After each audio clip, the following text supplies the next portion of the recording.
Listo, ya empecé la grabación. Ahora sí, entonces les voy a mostrar uno de los trabajos que presentó uno de sus compañeros. Creo que precisamente la matriz de contratación fue como de las que más me avisan, por favor, si están viendo la pantalla. Allá. Está, yo la veo.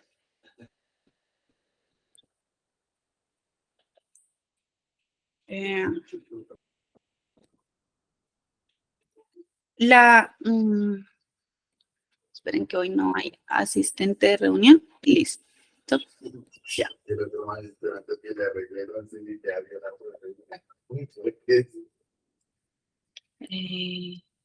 Listo. ¿Ven ahí la pantalla?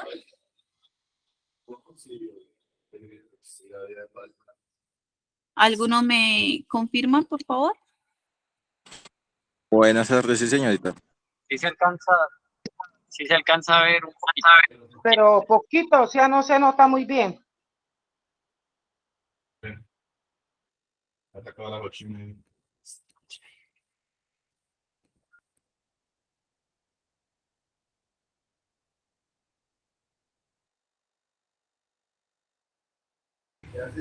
Listo.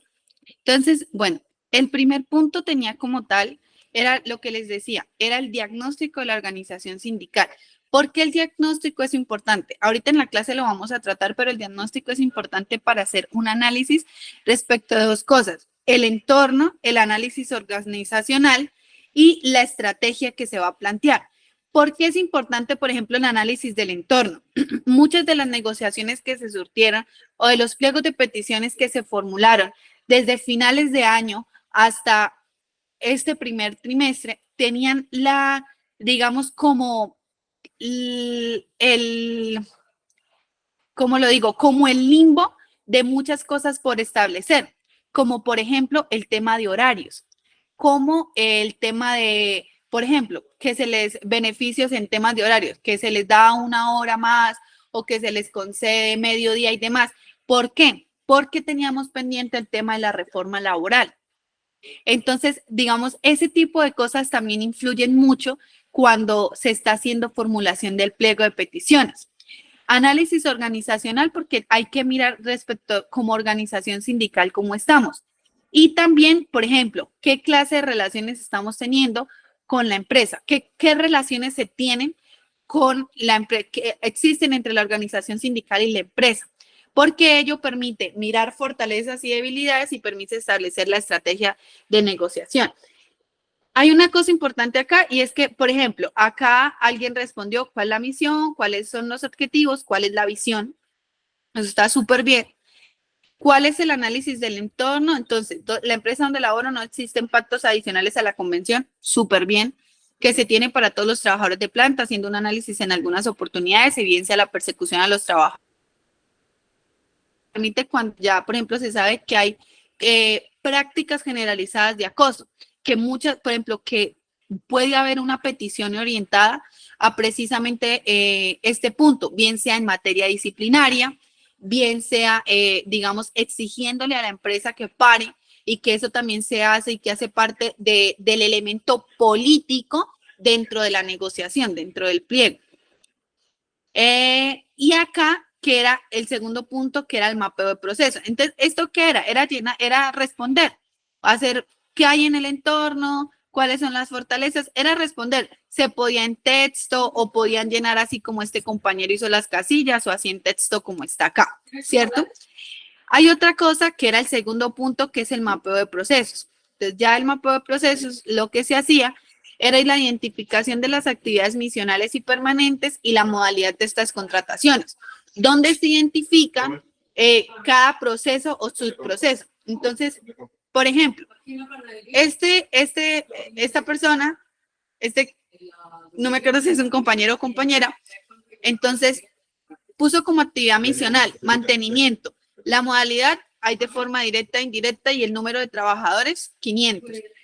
Otra actividad misional, expansión del sistema, operación, facturación, atención al cliente. Ah, mira, lo presentó Ricardo. Trabajo que está, es decir, el objetivo era poder llenar, sí, o sea, poder al menos analizar, por ejemplo, quienes hacen expansión, Su modalidad de contratación es indirecta y de los otros directa. Por acá también hay una matriz que presentaron en Word, perdón, en Excel. Y esta matriz en Excel, por ejemplo, lectura y reparto lo hacen a través de outsourcing. Gestión operativa lo hacen a través de trabajadores directos. Transmisión y distribución lo hacen a través de directos. Actividades secundarias, por ejemplo, lo que son actividades financieras, administrativas, prensa, comunicación. Incluso acá también van aquellas que son de por ejemplo, vigilancia, aseo y cafetería y demás. ¿Eso es por qué? Porque las actividades misionales y permanentes son aquellas que hacen parte del objeto social de la empresa y que si no se realizan ese tipo de actividades, no se cumple el objeto social de la empresa.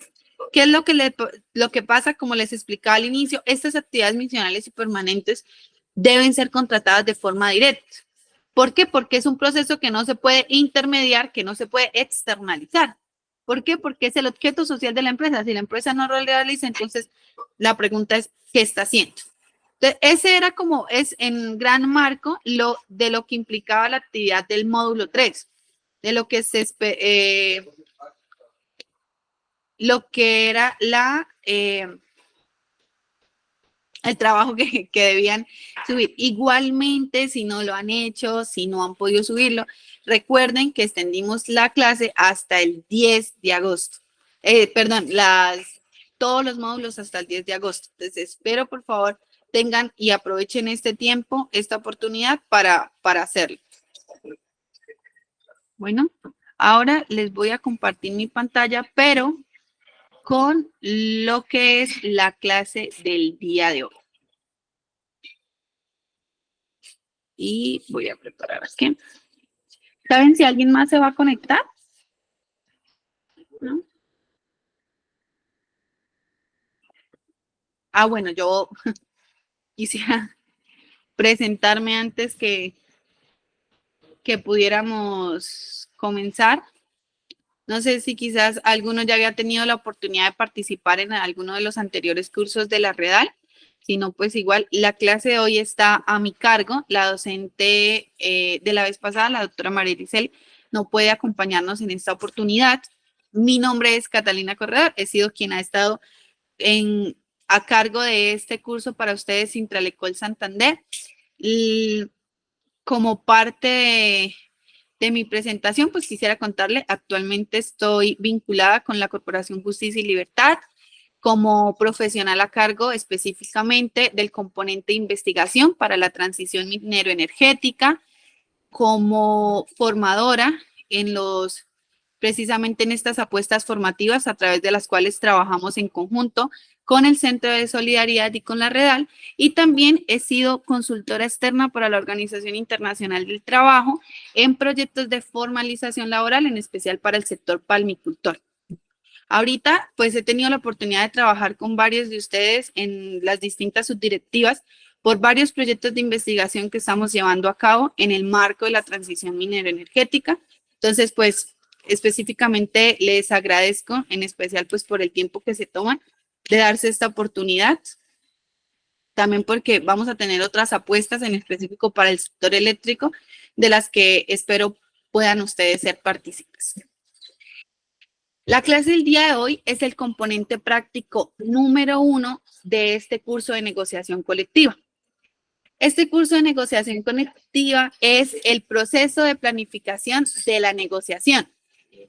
La negociación colectiva inicia con unas consideraciones iniciales que son aquellos instrumentos que permiten realmente realizar un pliego de peticiones que sea justo, un pliego de peticiones que sea estudiado, un pliego de peticiones que realmente formule disposiciones para negociar basados en la realidad, basados en la necesidad de los trabajadores y que en especial también tengan la oportunidad de fortalecer el ejercicio sindical. Estas consideraciones iniciales las hemos, digamos, concentrado en 5 elementos específicos. El primero, que es la importancia de los estudios económicos El segundo, que es el diagnóstico de la organización sindical. El tercero, que es las necesidades de los trabajadores. Y el cuarto, que es el fortalecimiento de la organización mientras está en una negociación.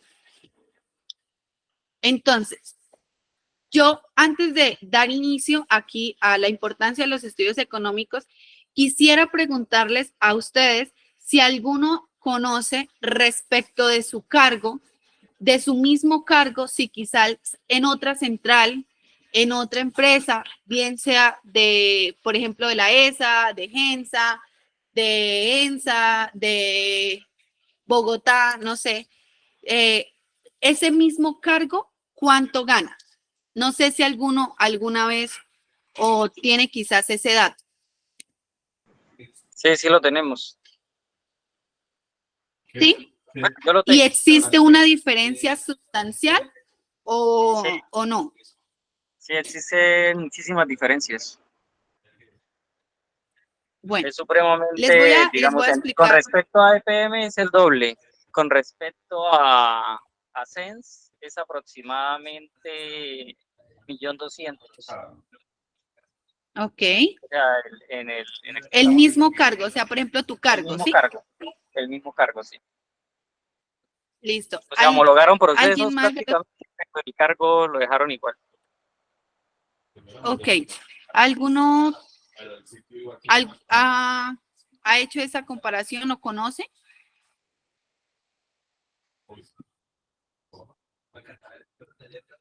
Bueno, les voy a explicar Buenas por qué noches, este sí. estudio es tan importante.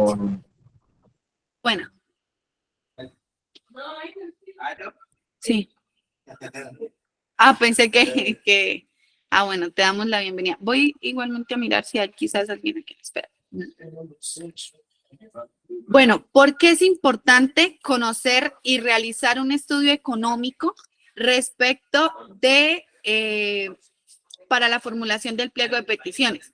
Y es porque ello permite mirar la capacidad económica sobre la que se van a realizar estas peticiones que tienen que ser justificadas.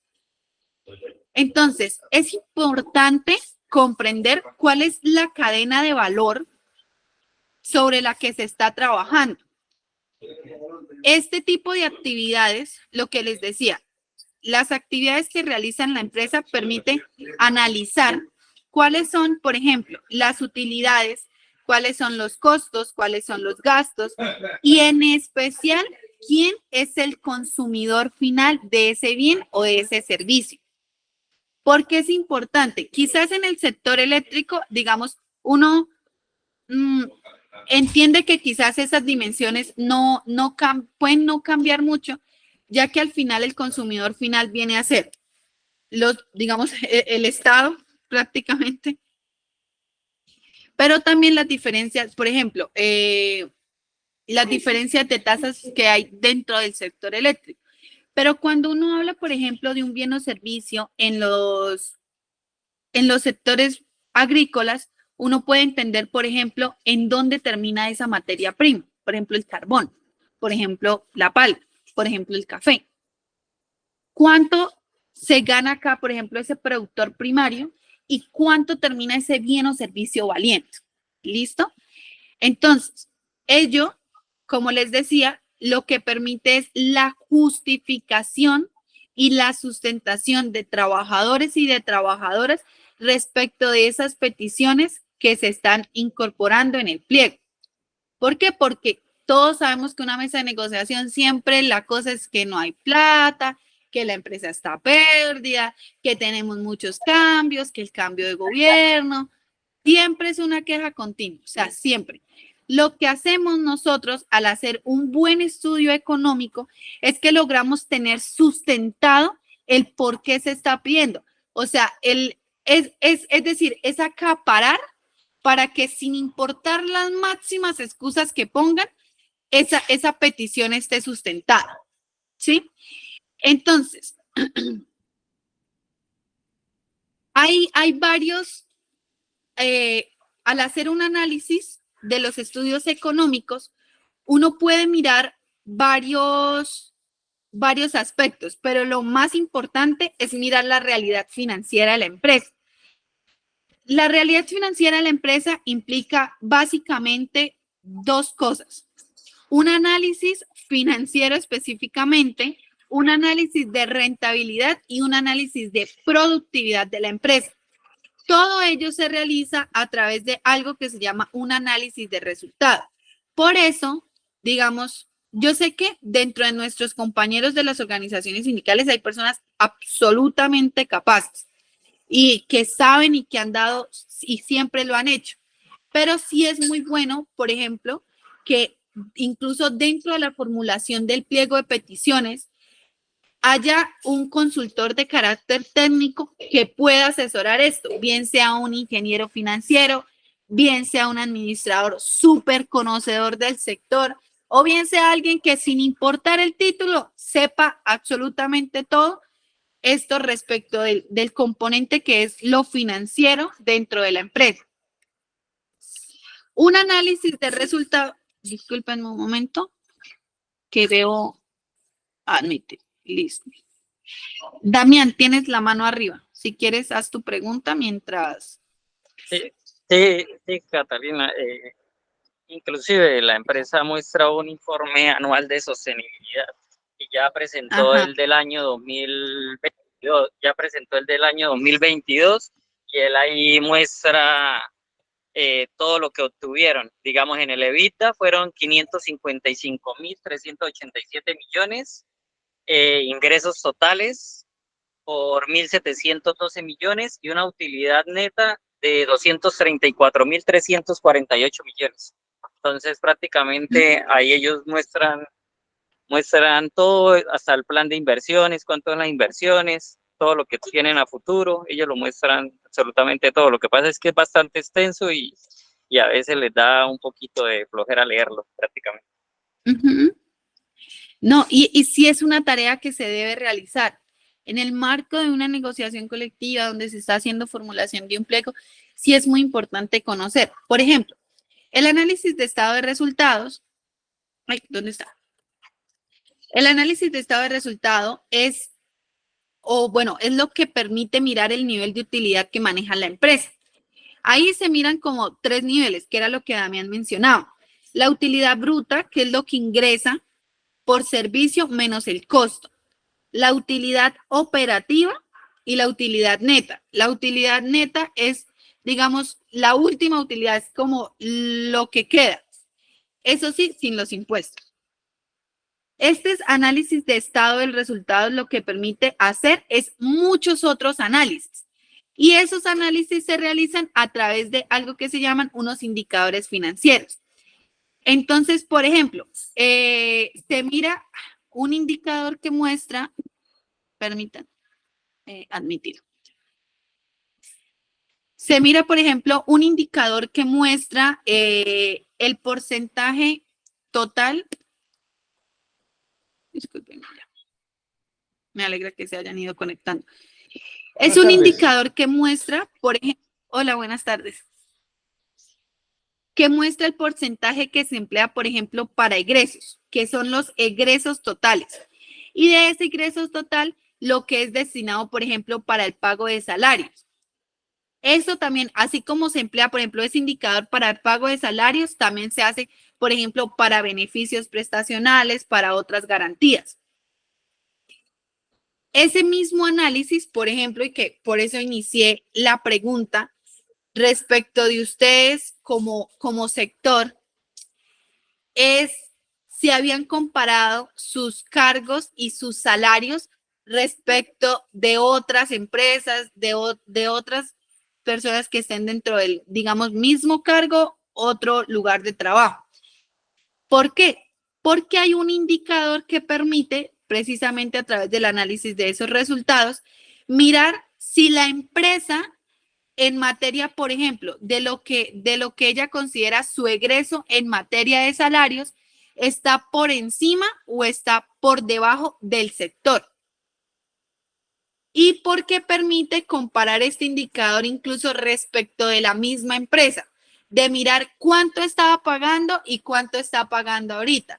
incluso porque siempre a veces crean cargos, cambian funciones, una cosa y la otra, pero ese indicador permite perfectamente demostrarle a la empresa, por ejemplo, que los salarios de los trabajadores no han aumentado significativamente nada a comparación de la ganancia neta que ha tenido la empresa.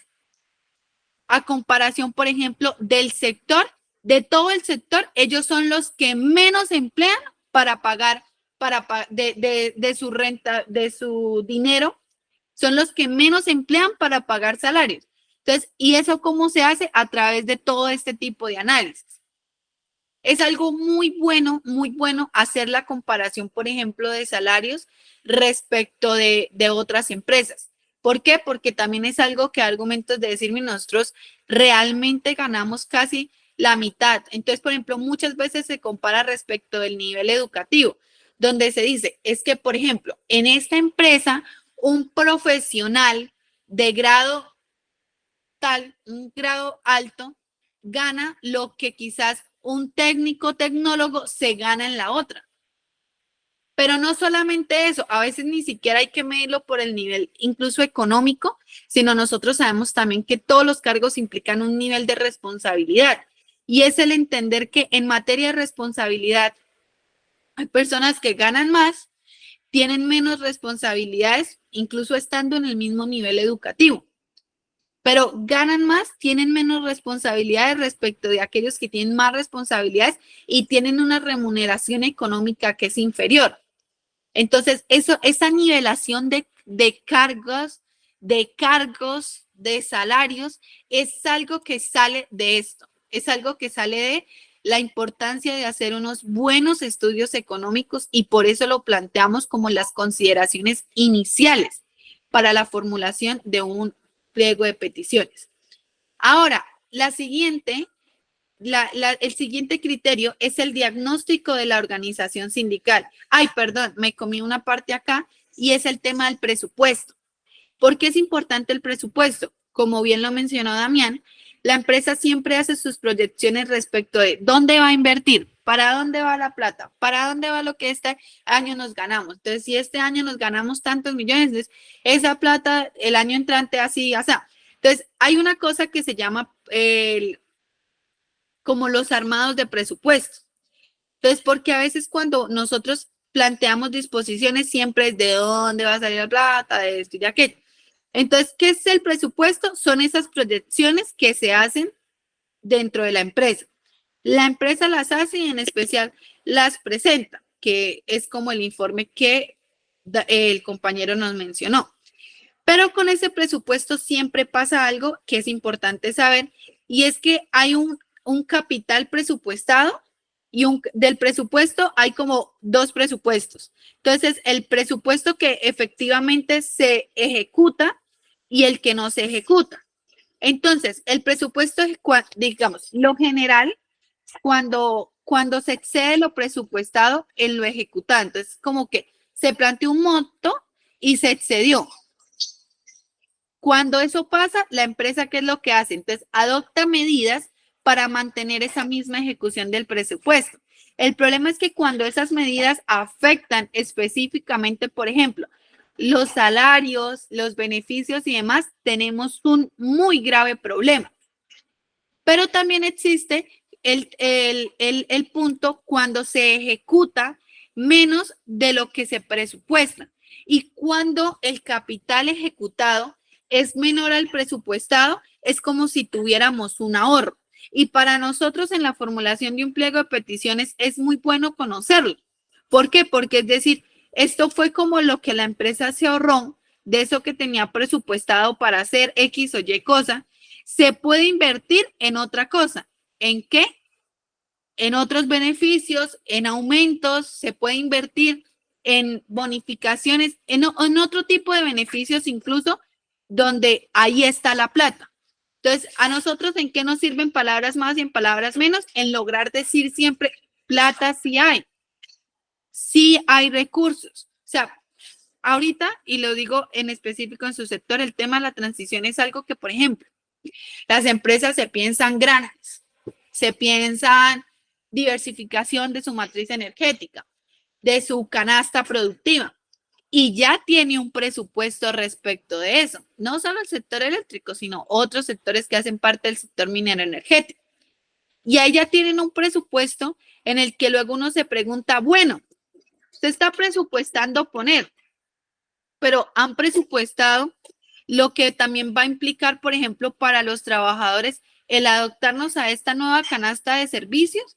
Entonces, ¿cuánto de ese presupuesto va a ser para la educación de esos trabajadores en materia, por ejemplo, de reconversión laboral? ¿Cuánto de ese presupuesto, digamos, es para los trabajadores en sí? No para que ellos pongan diversifiquen su matriz, digamos, a su conveniencia. Sí, sin pensarse más allá de ese hecho. Claro, este presupuesto casi siempre hace parte de una decisión empresarial, no es algo en lo que se nos permita participar, pero sí es algo que nosotros debemos conocer, debemos estudiar y debemos sobre ello tener como todas estas aristas pendientes para recurrir. No sé si hasta ahí alguno tiene alguna pregunta.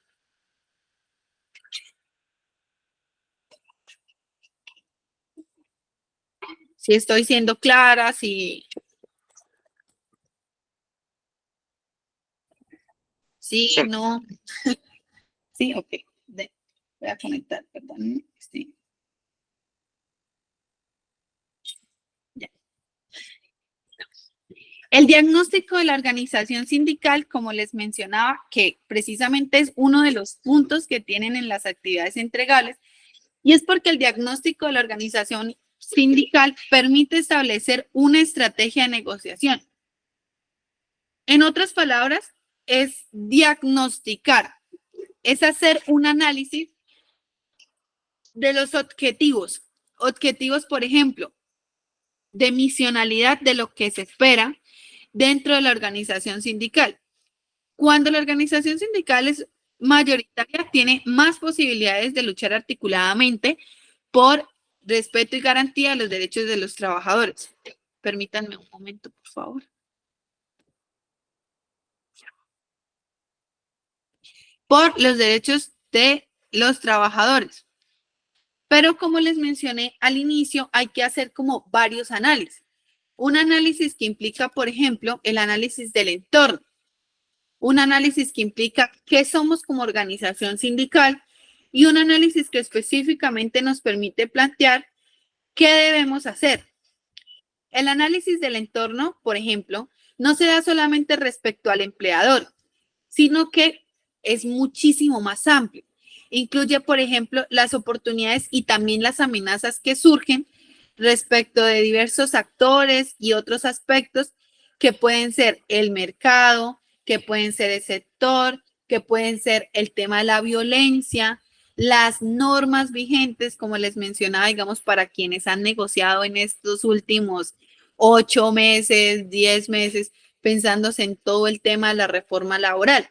Les voy a poner un ejemplo. Yo acompañé una negociación que terminó el 29 de diciembre. Y uno de los puntos en los que fue muy difícil quizás negociar es porque en ese sindicato les dan una hora remunerada los días de pago. Entonces la empresa quería quitar esa hora remunerada porque precisamente decía, no la vamos a dar, nosotros, o sea, como que se pusieron así de quitar esa hora. ¿Por qué? Claro, la organización sindical quería como ampliar esa hora, especificando todo, y digamos la respuesta precisamente de la empresa fue que antes ellos querían quitar esa hora por el tema de la reducción de la jornada laboral que iba a venir durante este año y por el tema de la reforma laboral. También porque sabían que la reforma laboral, pues aún seguimos en ese limbo, pero plantea unos cambios respecto, por ejemplo, de los horarios, respecto de hasta horario, jornada diurna, jornada nocturna. Entonces, ese tipo de cosas también hacen parte de lo que nosotros denominamos el análisis del entorno. ¿Por qué? Porque también, digamos, allí se ven inmersas decisiones de tipo político, decisiones que también, por ejemplo, impactan como el tema de la ratificación o la no ratificación de diversas normas de carácter internacional, como los convenios internacionales con la Organización Internacional del Trabajo. Y en el caso, por ejemplo, también del análisis del entorno, quizás con otras organizaciones sindicales y demás. Entonces, por ejemplo, en materia de negociación colectiva, la reforma laboral traía muchos nuevos planteamientos respecto de la huelga, respecto de la negociación colectiva multinivel. Entonces, todo este tipo de cosas también hacen parte de ese análisis del entorno. Claro, más allá de un miedo de, ay, unas expectativas, no, sino que, digamos, pueden ser, uno en la negociación no se piensa solamente bajo las necesidades, sino que incluso cuando uno formula, se repiensa en lo, digamos, en lo que posiblemente el otro pueda contraargumentar. Y es importante tenerlo. La necesidad, perdón, es importante tenerlo. Pero ahora, respecto de ya lo que implican esas dos cosas, como ustedes pueden ver en el cuadro, todo ello se hace ¿para qué? Para establecer cuál es una estrategia organizacional. Entonces, nosotros, ¿qué debemos hacer?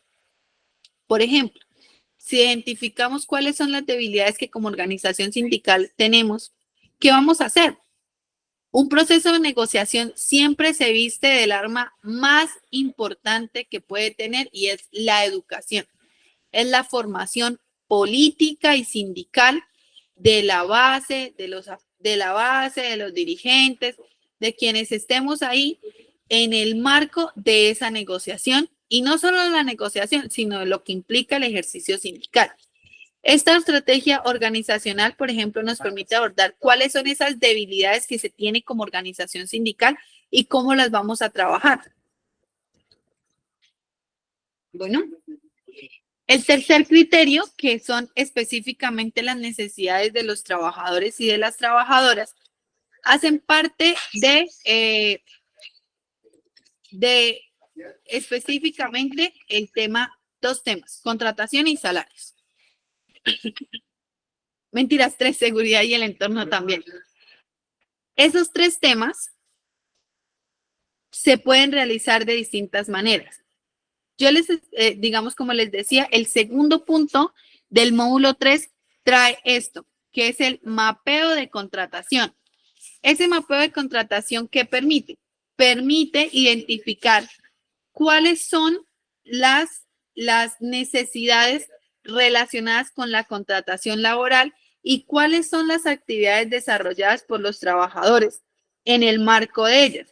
Entonces, se miran, por ejemplo, cuáles son los procesos, los subprocesos, quiénes la realizan, cuáles trabajadores de forma directa, cuáles trabajadores de forma indirecta, cuáles trabajadores, por ejemplo, están tercerizados, están intermediados, digamos, y entonces, ¿eso para quién? ¿Para quién va la convención? Digamos, estamos enfocados, por ejemplo, ¿a qué? A la formalización, estamos enfocados a simplemente el tema de salarios, que claro, nosotros específicamente la forma en la que nosotros debemos llamar esa necesidad, más que una necesidad relacionada con el salario, es una necesidad relacionada con la correcta redistribución de la riqueza. ¿Por qué? Porque es la redistribución del trabajo realizado, la redistribución respecto de las competencias y respecto, por ejemplo, del tiempo de servicios, de los estudios y demás.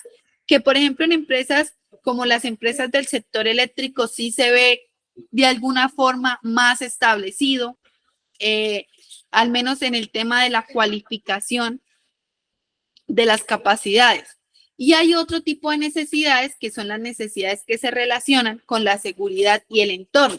Y de allí salen las necesidades que van para el régimen de seguridad y salud en el trabajo y lo que implica la creación de entornos de trabajo seguros y saludables. Permítanme, voy a admitir a alguien aquí. Listo. Entonces,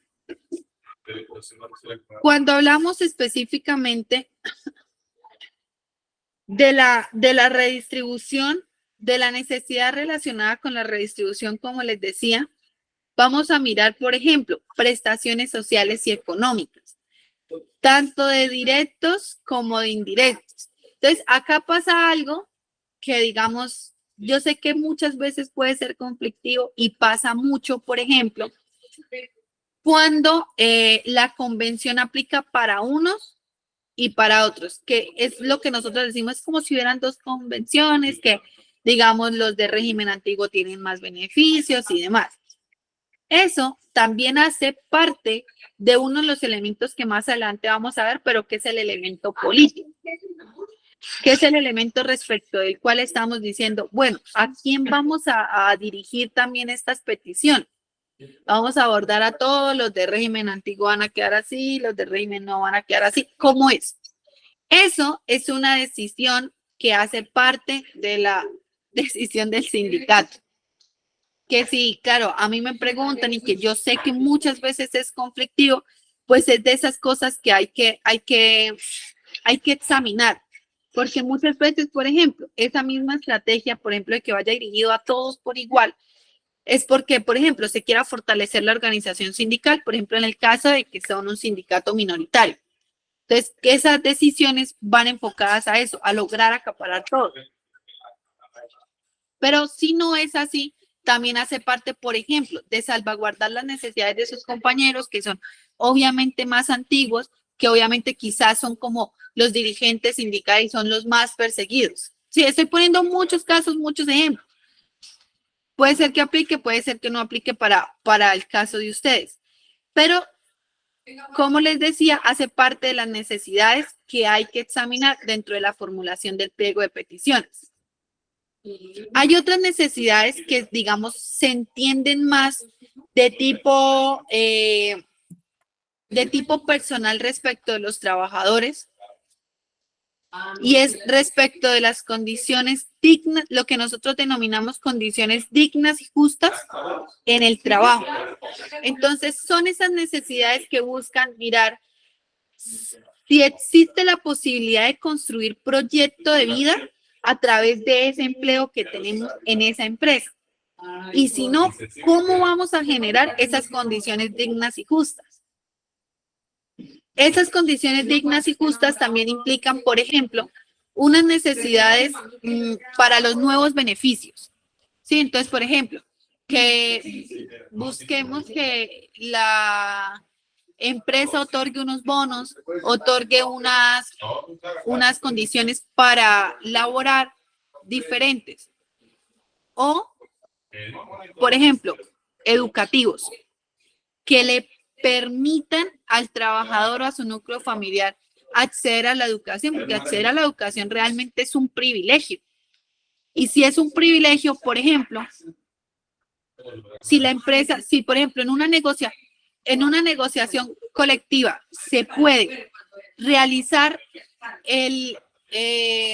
bonificaciones, por ejemplo, para que nuestros hijos tengan la posibilidad de acceder a la educación superior, o que nosotros mismos tengamos la posibilidad, por ejemplo, de profesionalizarnos, de especializarnos, de hacer una maestría, y que, por ejemplo, el 50% de esa educación la costee la empresa. Eso también hace parte de las necesidades que denominamos autorrealización.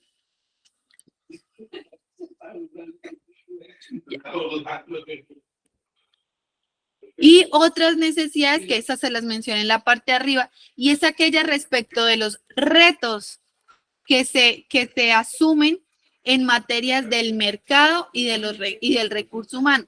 La pandemia es uno de los ejemplos más importantes de ello, porque la pandemia nos implicó el reto de modernizarnos tecnológicamente, de adaptarnos a nuevos saberes, como el hecho de el trabajo remoto, de nuevas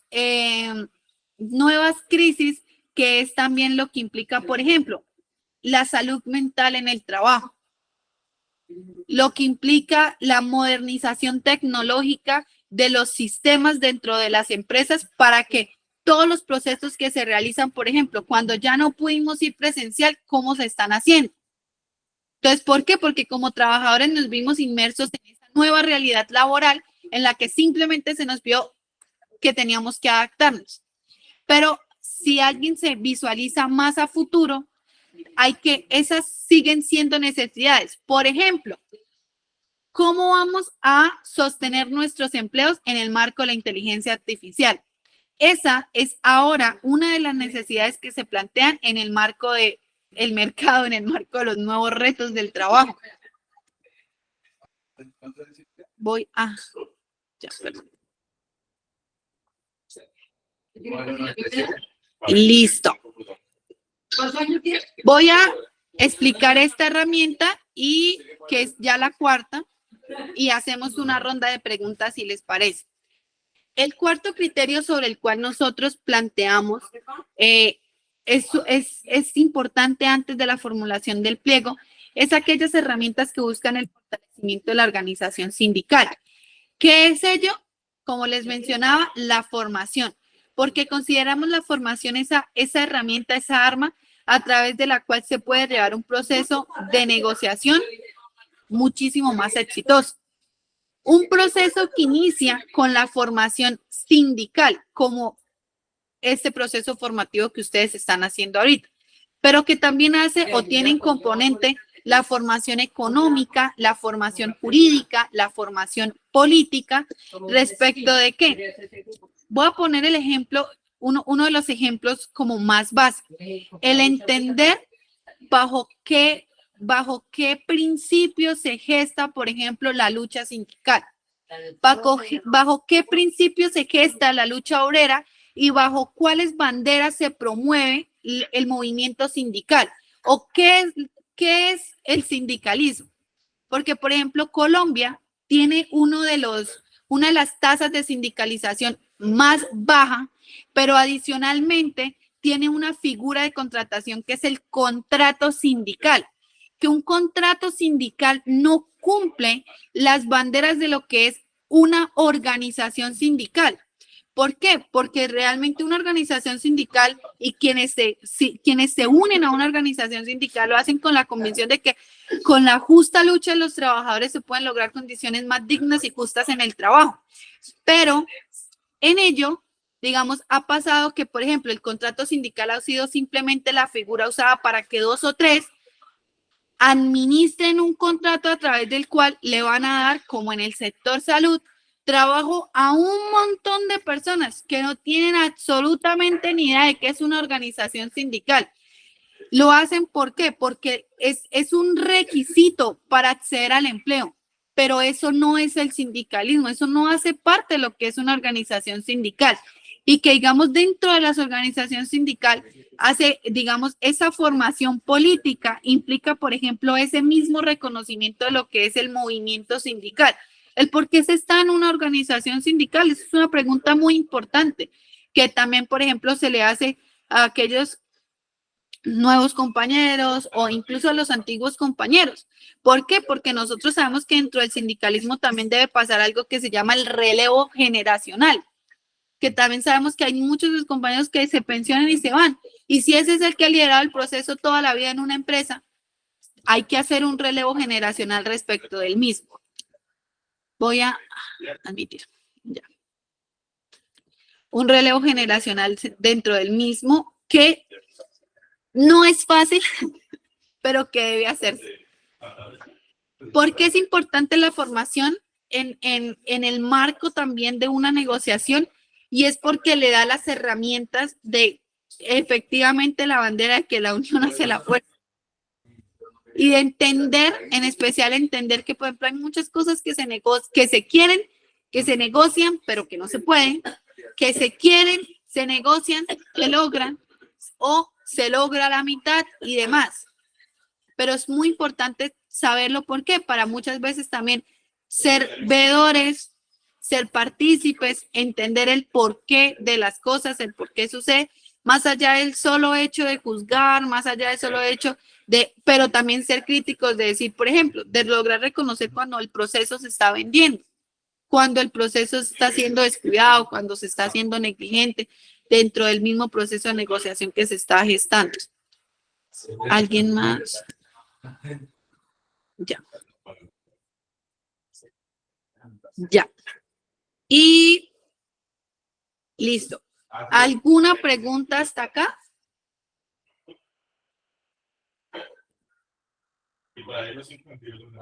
Veo que han ido entrando más personas. Claudia, Carlos, Fabián, Juan Carlos, Ricardo. ¿Alguna pregunta adicional hasta lo que explicaba hasta acá?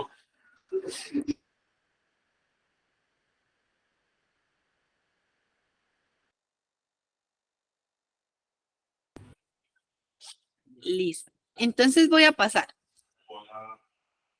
Puntos del pliego de peticiones. Hay unos requisitos que son, digamos, los establecidos en el Código Sustantivo del Trabajo, que si bien la presentación del pliego no reviste de formalidades, se entienden en el marco del Código Sustantivo del Trabajo que estos son como requisitos mínimos. Lo primero es que sea presentado por escrito, que contenga el nombre y domicilio del sindicato, identificación del empleador, clara relación de las aspiraciones y algunos que versan específicamente con la validez, y es muy importante la presentación de la copia del acta de la asamblea que aprobó, los negociadores, una copia al Ministerio del Trabajo, la presentación dentro del término de la ley. Hay unos elementos que son los elementos que uno establece como los puntos del pliego de peticiones. Estos puntos del pliego de peticiones son los que se deben implementar o los que uno debe buscar que sean. Entonces, son el elemento político, el elemento normativo, el elemento de contratación laboral, el salario como factor de redistribución de la riqueza, las garantías y el fortalecimiento de políticas internas. Voy a explicar cada uno y si quieren las preguntas de estos 6 elementos las hacemos al final. Lo primero, que es el elemento político, que es como les decía, cuáles son los puntos respecto del cual se realiza o se plasma el carácter de la organización sindical. La organización sindical, como les decía, se gesta bajo la bandera de la defensa de los derechos de los trabajadores y se erigen como una voz que representa a los trabajadores. Eso es muy, muy importante. Es muy importante porque es como la bandera o la línea sobre la que se gesta precisamente lo que se está haciendo o lo que plantea o lo que establece como tal este pliego de peticiones. ¿Para dónde vamos?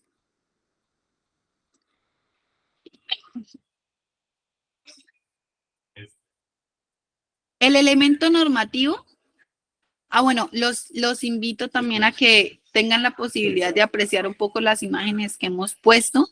Las imágenes hacen parte del concurso de fotografía Mujer y Trabajo, liderado por el Semillero de Investigación de la Universidad Industrial de Santander, que busca hacer un reconocimiento especial a las distintas dimensiones de la mujer, a las distintas dimensiones del trabajo en la mujer. Esta foto, por ejemplo, fue la foto ganadora del año pasado. El segundo elemento es el elemento normativo y es aquel a través del cual se incorporan las instituciones jurídicas, las normas internacionales, los convenios.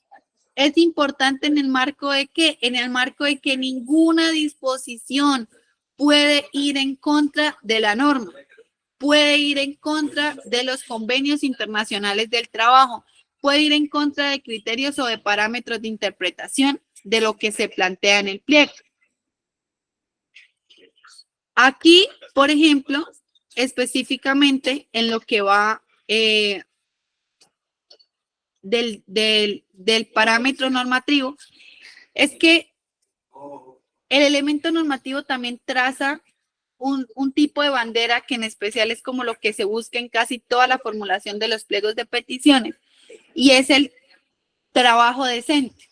El trabajo decente entendido, ¿sí?, como aquel trabajo que permite la realización, es ese trabajo que permite la realización de esos sueños, la realización de esos anhelos también del trabajador, no solamente para él, sino para su núcleo familiar. ¿Esto en qué se trata? La Organización Internacional del Trabajo, cuando se creó, estableció los pilares respecto de los cuales debe darse el trabajo. ¿Qué es ello? Solamente existe la posibilidad de construir paz estable y duradera a través de la justicia social. Y la justicia social solamente puede lograrse a través del trabajo decente.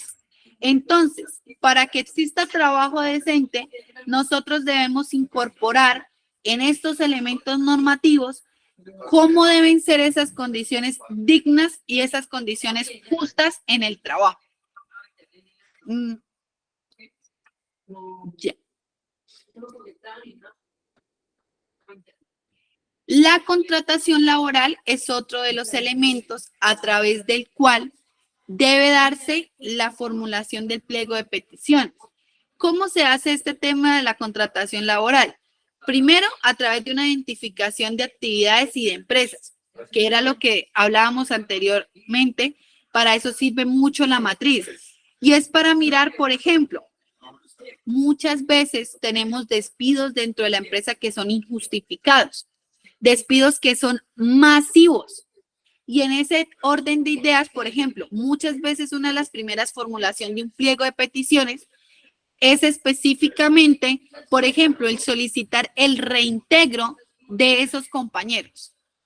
No sé si quizás alguno de ustedes ha tenido la oportunidad de leer un pliego de peticiones anterior, o ha tenido dentro de las negociaciones quizás que haya participado o que haya podido al menos leer el pliego de peticiones, ha podido ver ello.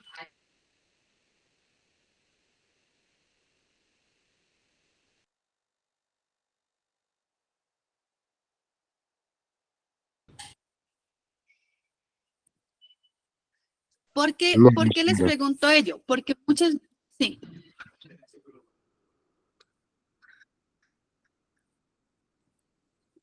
Sigue, tranquilo. No, qué pena, pero quería que le comentaba que no, señora, yo por lo menos no he tenido la oportunidad de verlo ya formalmente, pero pues actualmente sí nuestra organización acá está hasta ahora empezando como a adelantar ese tipo de actividades, pero pues no se ha llegado a la formulación ya del pliego como tal. Ok, eso también es muy importante. Uno debe conocer, por ejemplo, qué se incluyó en el pliego pasado, ¿sí? ¿Qué se logró? ¿Qué no se logró? Eso también hace parte de los estudios. Por ejemplo, tú decías que, por ejemplo, en el pliego es muy importante, que, pues, hay cosas que en las anteriores negociaciones no se logran y que luego simplemente con el paso del tiempo se olvidan. Pero es importante conocer ese tipo de cosas. O, por ejemplo, tener memoria histórica respecto de aquellas injusticias que la empresa ha cometido. Por ejemplo, el despido de trabajadores. El despido de trabajadores, ¿a través de qué? De simplemente un despido injustificado, específicamente por persecución sindical, por aquellas conductas que nosotros consideramos esas conductas antisindicales. Entonces, les voy a poner un ejemplo. Una de las, no me acuerdo en qué año, pero una de las negociaciones que se surtió por parte de una de las empresas de energía en Bogotá, los compañeros de esa vez lo que solicitaron, el primer punto que pusieron en un pliego de negociación fue precisamente el reintegro de X cantidad de trabajadores que en su momento, pónganle hace los años que quieran, habían sido despedidos injustamente simplemente por una cadena, unas actividades de persecución extremadamente violentas que la empresa tuvo. Y digamos, ¿quién les dio la razón? Les dio la razón un tribunal judicial. Y a través de esa sentencia también, digamos, en el pliego siguiente, después de esa sentencia, ellos lograron ese reintegro. Por eso nosotros sabemos, digamos, que la lucha sindical es fuerte, es estigmatizada, que claro, ahorita de alguna forma esperamos intentar construir mejores modelos de relación laboral entre trabajadores y entre empleadores, pero que realmente la justa lucha esa es la forma en la que se ha llevado. Y el otro de los puntos es el punto que versa con intermediación y tercerización laboral, como les decía. que allí lo que se puede buscar es precisamente promover la contratación directa. ¿A través de qué? A través de demostrar lo que les decía. Estas actividades son intermediadas, estas actividades son tercerizadas. ¿Qué vamos a hacer con ello? ¿Sí? ¿Cómo vamos a luchar contra estas prácticas, estas modalidades indebidas de contratación? Entonces, ¿qué busca una petición enfocada directamente a estos temas de intermediación e tercerización? Busca eliminar mecanismos de contratación que promuevan ello. Entonces, por ejemplo, muchas veces se dice, tal actividad en la disposición que se plantea del pliego es esta actividad dentro de la empresa debe ser reconocida como una actividad misional, pero adicionalmente de ser una actividad misional, debe ser una actividad contratada directamente por la empresa. ¿Cómo se determina eso? Por ejemplo, no existe mayor argumento que el hecho que una actividad sea realizada, por ejemplo, por trabajadores directos y por trabajadores que a su vez son contratados por contratistas. Bien sea una cooperativa, bien sea una SAS, bien sea un contratista independiente y demás. Porque bajo el aspecto de que están tercerizando la labor, entonces no existe la lógica de que hayan directos, indirectos que realicen una misma función, porque eso rompe como tal lo que se entiende por una tercerización laboral que se dé de forma regular. No existe, porque entonces ahí no existe externalización del proceso productivo. Bueno, miren, acá está lo que yo les mencionaba anteriormente, el reintegro de trabajadores despedidos sin justa causa.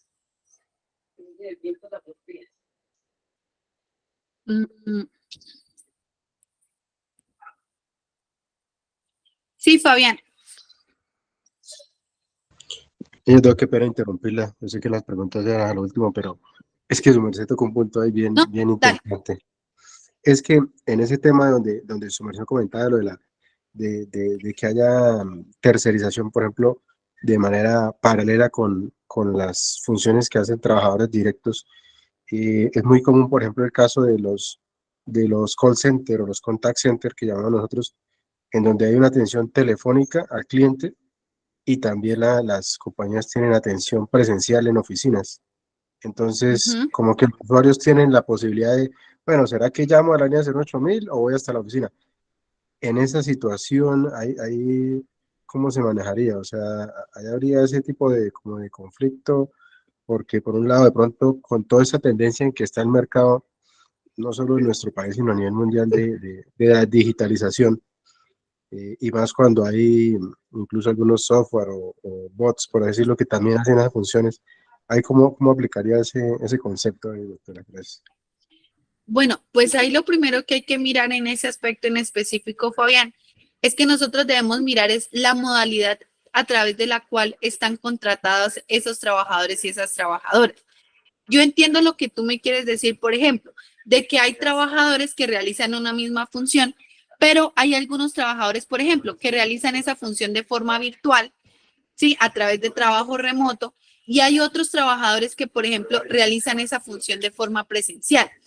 Eso es una cosa distinta, por ejemplo, a la modalidad de contratación. Te explico.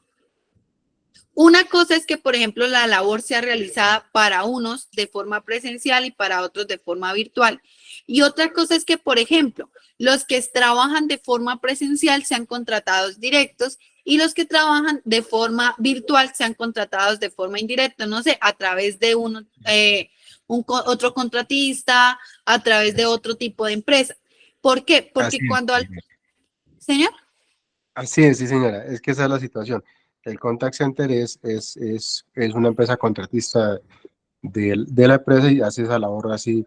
Es decir, una petición de un usuario puede entrar por el contact center con un tercerizado, un personal incluso que no está ni siquiera en el mismo departamento, y la atención en oficinas sí es con personal en nuestras instalaciones de la empresa, en nuestro departamento y con personas directamente de la empresa.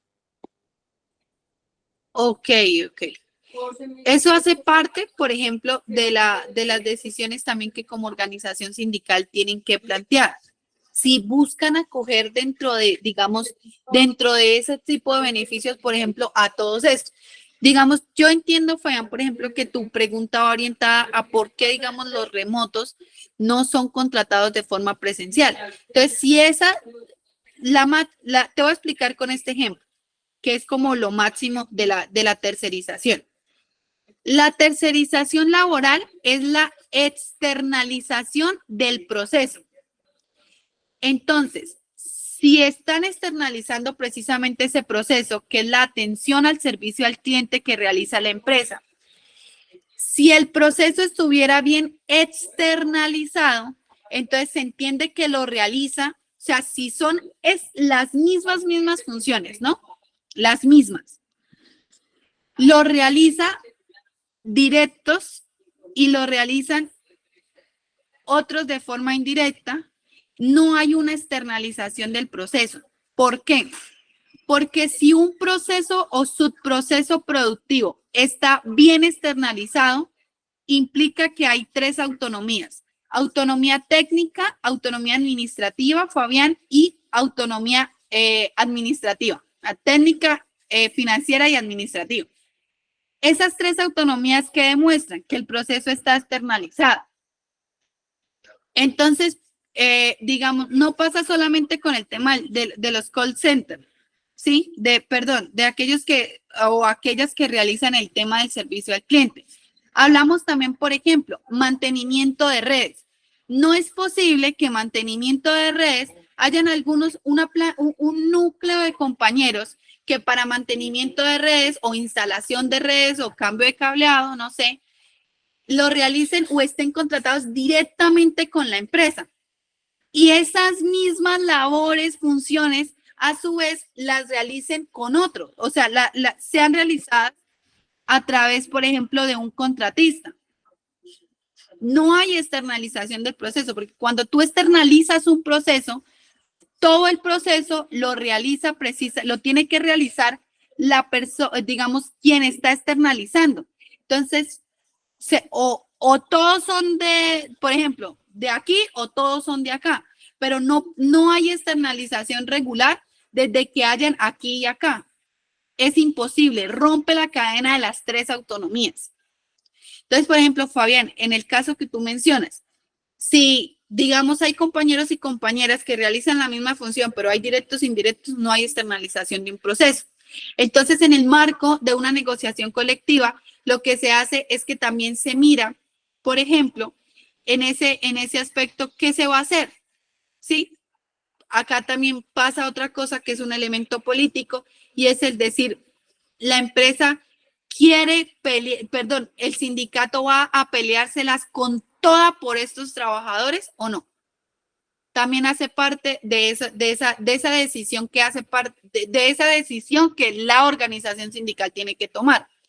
Si va o no a buscar luchar contra estas formas indebidas de contratación laboral. Sería lo ideal, porque obviamente aquellos compañeros que están de forma directa con un contrato a término indefinido tienen mejores condiciones laborales que el resto. Juan Carlos, sí. Hola Catalina, buenas noches, ¿cómo estás?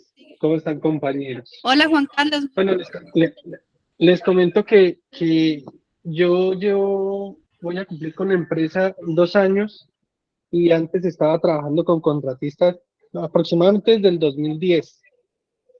Nosotros aproximadamente para el 2017 tuvimos una lucha con el sindicato en Barrancabermeja donde se estuvieron peleando los puestos pues indefinidos en su momento, ¿no?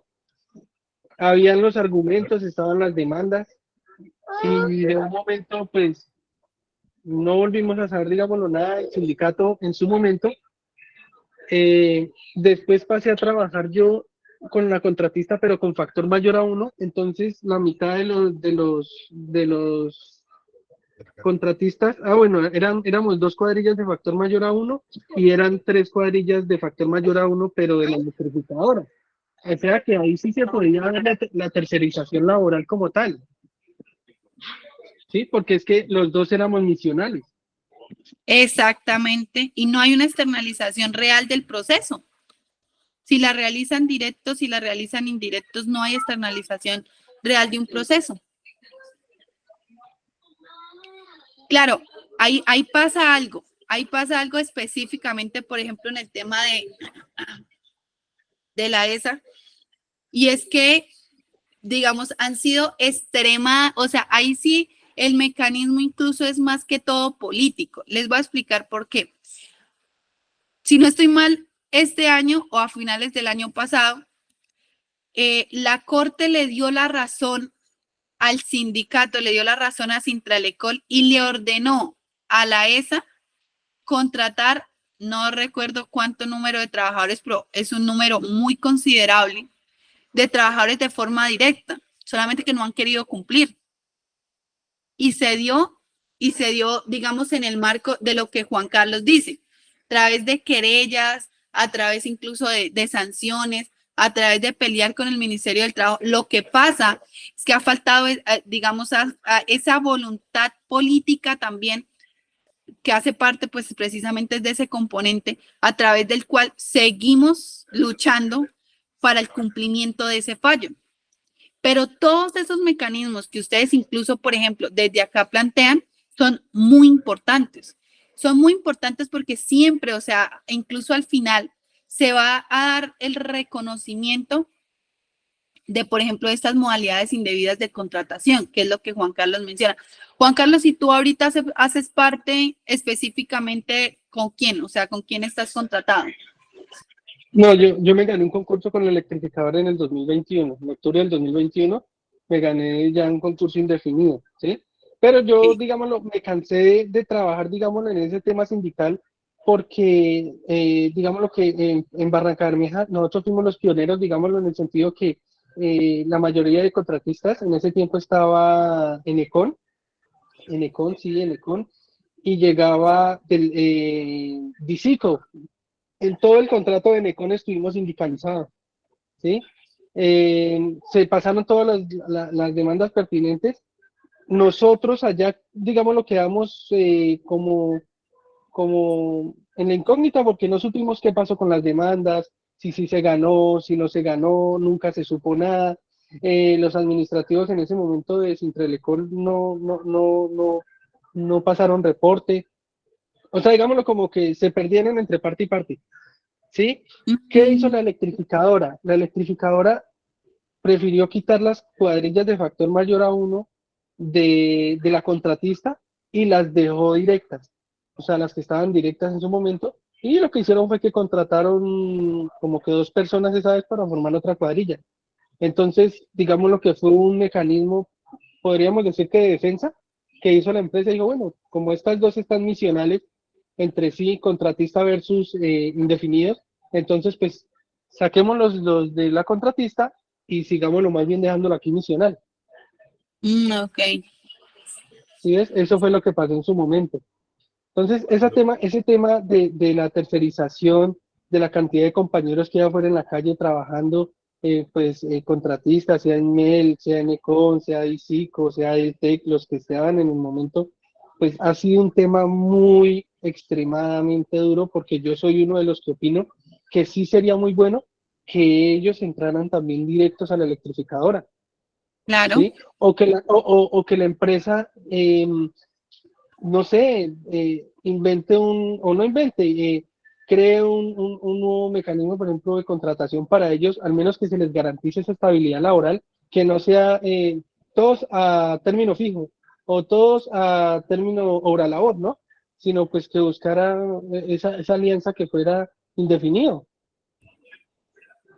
Claro, por eso les decía que, por ejemplo, en el marco de este punto respecto a esos criterios que se plantean de la contratación laboral, hace parte también, digamos, del sentir del sindicato. Entonces, por ejemplo, yo soy muy honesta, o sea, el sindicalismo también tiene muchos vicios, ¿sí? Pero precisamente el objetivo, y en parte, y lo digo con todo el cariño del mundo, cuando nosotros desde la corporación planteamos este tipo y diseñamos este tipo de metodologías, lo que hacemos precisamente es también jugárnoslas por un nuevo sindicalismo. y un nuevo sindicalismo, por ejemplo, que deje también de estar un poco viciado de estas lógicas a través del cual yo sé que muchas veces se pondera, por ejemplo, el mantener esas buenas relaciones con quizás de alguna forma buenas relaciones que se tienen con la empresa respecto de otros aspectos. O, por ejemplo, nos bajamos en el punto de contratación porque nos dieron otro tipo de cosas. Por eso yo sé que muchas de eso, lo que dice Juan Carlos, me cansé de esperar que saliera el resultado de esas denuncias, sí, porque hemos tenido un sistema, hemos tenido un ministerio absoluto, digamos un ministerio que aparte, digamos, de ser lento administrativamente y negligente, también viciado de una corrupción impresionante. Sí, que ahorita tenemos un nuevo gobierno en el cual esperamos entonces accionen de alguna u otra manera también. Pero digamos, nos mantenemos ahí. ¿Qué es importante, por ejemplo, en lo que decía Juan Carlos para nosotros en una negociación? Lograr, por ejemplo, que haya esa voluntad dentro del sindicato de decir, vamos a jugárnosla por la contratación en esta negociación. Muchas veces, ¿qué pasa? Hay negociaciones en las que no se pueden, punto de negociación no casa, pero en la próxima negociación decimos, no, esto no puede seguir pasando, llevamos 4, 8, 10 años así. No, vamos, digamos, esta actividad que siempre ha sido tercerizada, intermediada, esta actividad es una actividad misional y la vamos a pelear en la mesa de negociación. Pero, digamos, hace parte de todo lo que implica una negociación colectiva. Gracias, Juan Carlos, por tu aporte. Vale, y lo último que te quería aportar, digamos, en este tema ya para culminar, es que el contratista puede estar afiliado, bien sea, pues, no sé si ahorita estará con Sintrelecol o un sindicato independiente con ayuda de Sintrelecol. Pero ¿qué está haciendo la contratista? La contratista prefiere hacerle la terminación de contrato a un empleado. Entonces ya más de uno le da miedo, pues, sindicalizarse por el mismo tema, porque a la final del partido lo sacan y ya, con eso, bajo cuerda quedan vetados de cualquier contrato, porque lo primero que dicen es, vea, esta persona está sindicalizada, esta persona no le gusta, digamos, no le gusta trabajar o no se acostumbra a nuestra metodología de trabajo, y hay más de un compañero con ese tema, ¿sí? Yo trabajé para Deltec en el 2019 y 2020, y cuando yo llegué, ellos estaban armando un sindicato. Resulta y pasa que habían 70 personas afiliadas ya al sindicato, entre 70 y 90 personas, me acuerdo tanto. Yo no me sindicalicé en el momento porque pues ya, pues digamos, ya he tenido yo la experiencia, no, tampoco, o sea, no me agradaba en el momento. ¿Qué hizo la empresa en ese momento, la contratista? Entramos a pandemia y en ese tiempo de pandemia terminó el contrato de todas las personas. ¿Qué volvió a hacer después? No contrató a esas 70, entre 70 y 90 personas, no las volvió a contratar. Las vetó él. ¿Sí ves? Y esas personas, por buscar un bien común, terminaron buscándose un perjuicio porque no terminaron siendo contratados. Y fueron 90 personas aquí en Bucaramanga. ¿Sí ves? Entonces, el tema es muy complejo, muy complejo para el tema de tercerización. Gracias. Es Catalina. sí, Juan Carlos, mira, es muy complejo, pero yo realmente, digamos, entiendo el perjuicio que tiene, sin embargo, también los invito a que de alguna forma siempre esté esa mínima esperanza. No sé si ustedes conocieron el proceso de Sintra-Palmozán.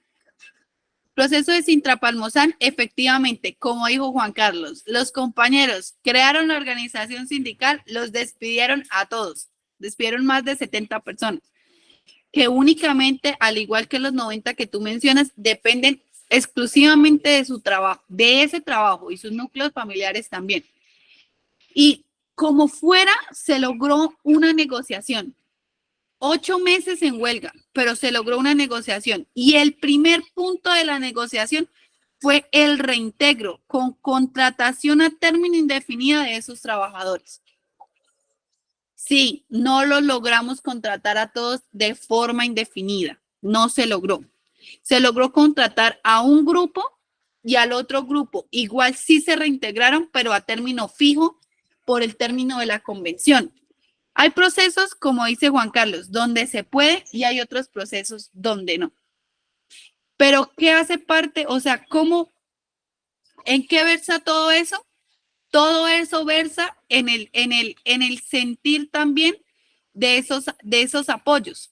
O sea, porque si bien más adelante, por ejemplo, si alguien hubiera sido muy bueno, o sea, hubiera sido maravilloso para el ejercicio sindical que alguien se la jugara por esos 90 en la siguiente negociación. Que alguien, digamos, que la organización sindical más adelante, a través de lo que tú decías, que Sintralecol se lo hubiera jugado por esos 90, que hubiera peleado por eso, hubiera sido, pero yo también entiendo, digamos, que eso hace parte de un entramado de muchas cosas. Es decir, la salvaguardia de algunas otras cosas para lograr mantener o para lograr otras que también pueden ser muy importantes.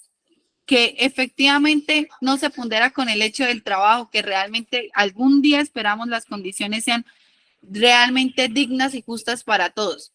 Pero sí es muy lamentable precisamente ese tipo de casos. Hay momentos donde se puede, hay momentos donde no. Y bueno, es parte del ejercicio, ¿no? O sea, porque yo sí entiendo, en específico, por ejemplo, en el sector de hidrocarburos, al igual que el sector eléctrico, como ustedes, pasa mucho eso. Pasa mucho ese miedo a la sindicalización respecto de la pérdida de empleo. Pero pues es algo en lo que seguimos pues desde todos los ámbitos, desde las organizaciones sociales, desde las organizaciones sindicales, desde los proyectos internacionales, desde la Organización Internacional del Trabajo, intentando fomentar y garantizar específicamente la libertad sindical. Voy a seguir. Lo que les decía, el salario como factor de redistribución de la riqueza es el cuarto elemento y es porque esto permite garantizar, por ejemplo, salarios dignos y justos que refuerzan el esfuerzo y el tiempo invertido, donde se miran, por ejemplo, las cargas laborales que experimentan los trabajadores, lo que les mencioné respecto de las responsabilidades, para con ello mirar un aumento de salario, para mirar un estudio de cargas, un estudio de calificación laboral también, donde se mide, por ejemplo, la fuerza del trabajo, la determinación de la vinculación laboral y una unificación, lo que llamamos una unificación estructural de salarios, de oficios y de categorías. Aquí, ¿qué se espera por parte del sindicato? Se espera que se establezcan o que se uniformen los oficios y los salarios que ellos desarrollan dentro de la empresa. Entonces, se hace como una relación carga-redistribución donde hay un punto de partida para solicitar un punto superior, es decir, un punto de aumento respecto de ese salario. En materia de aumentos de salarios, los salarios siempre deben ser expresados en términos porcentuales, identificando claramente desde cuándo inician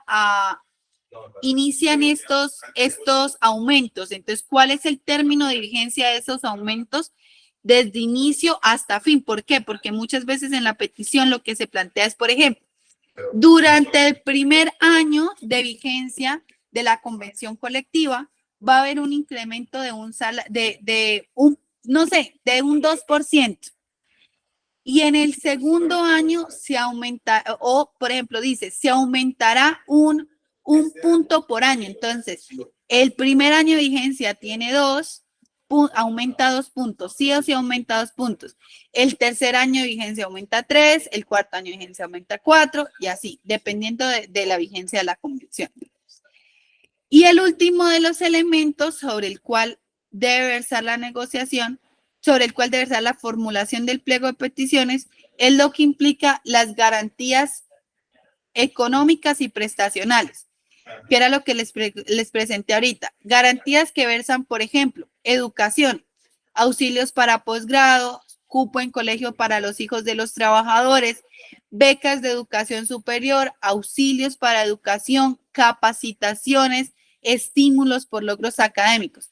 Les voy a poner como un ejemplo. Hay muchas veces que incluso, por ejemplo, en zonas rurales, el hecho de lograr que sea la empresa quien ponga, no sé, el transporte para los hijos de los trabajadores. Hay una cosa importante acá y es que cuando uno se piensa en estas garantías económicas y prestacionales, hay algo muy importante y es que en mi concepto es que no se debe romper la relación que existe entre organización sindical y comunidad. ¿Por qué? Porque muchas veces estas garantías económicas y prestacionales se enfocan simplemente, pues no simplemente, pero exclusivamente en los beneficios para trabajadores y en los beneficios para los núcleos familiares, sin entender que las empresas tienen unos pasivos socioeconómicos para con las comunidades donde están. Entonces, si bien, por ejemplo, puede ser que uno en la ciudad no lo note mucho, pero ustedes que pertenecen al sector minero energético entienden que, por ejemplo, las hidroeléctricas tienen un impacto muy grande en las comunidades. Y esos impactos, por ejemplo, hay muchas veces que la organización sindical se la juega por las comunidades aledañas a las zonas de influencia donde las empresas están. Entonces, por ejemplo, le piden a la empresa en materia de educación que otorgue becas educativas para educación superior, X o Y número de becas para los para los jóvenes entre tantas y tantas edades pertenecientes a las zonas de influencia, es decir, tanto las veredas donde puede ser que la empresa esté ubicada, donde la central térmica esté ubicada, donde haya mucho impacto de la empresa en el sector, como, digamos, las de forma indirecta. Les voy a poner un ejemplo, Termopaipa. Termopaipa tiene zona de influencia 4 veredas. Y esa zona de influencia tiene 4 veredas, pero tiene una zona de influencia que es la más importante, digamos, que es como la indirecta, por decirlo así, que es Paipa. Sí, porque la empresa está ubicada en esas 4 veredas, 4 o 5 veredas, que son como la zona de influencia directa, pero también está Paipa, que está muy cerca, también es una zona de influencia indirecta. Entonces, muchas veces, por ejemplo, las organizaciones sindicales se la juegan para garantizar la educación de quienes pertenecen a esas zonas de influencia. No solo la educación, sino se la juegan por la promoción de empresas, se la juegan por vías, por restauración del medio ambiente y demás. ¿Por qué? Porque, digamos, la comunidad es una aliada muy importante para el fortalecimiento también de las organizaciones sindicales. Más allá del hecho de que sean comunidades, que muchos de los trabajadores que pertenecen a las organizaciones sindicales hacen parte de esa zona de influencia. Y si no hacen parte de esa zona de influencia, sí hacen parte de las comunidades donde está la empresa. Ahora, otra de las garantías económicas y prestacionales es las que versan con salud. Es garantizar un mejor sistema, una mejor atención en salud respecto, por ejemplo, del sistema que tenemos de salud colombiano. Es garantizar, por ejemplo, un derecho fundamental que es la dignidad humana en este aspecto en específico. Otro que son, por ejemplo, cultura, recreación y deporte, que es todo el entramado, por ejemplo, de permisos necesarios para la realización de actividades, la promoción del turismo, no sé, bonos para cuando nuestros trabajadores y trabajadoras salen a vacaciones. Entonces se dice, no, el trabajador que salga a vacaciones recibe un bono de tanto. ¿Por qué? Para que tenga con qué disfrutar sus vacaciones.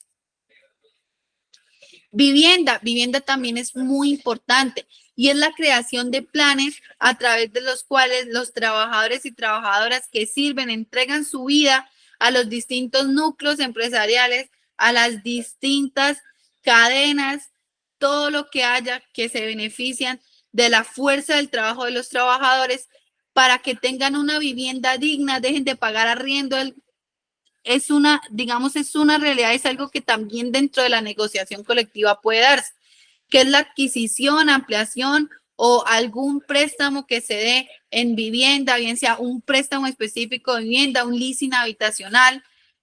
Hay que, esas peticiones también van centradas, por ejemplo, en establecer cuál es el monto del préstamo que van a recibir los trabajadores para este subsidio de vivienda.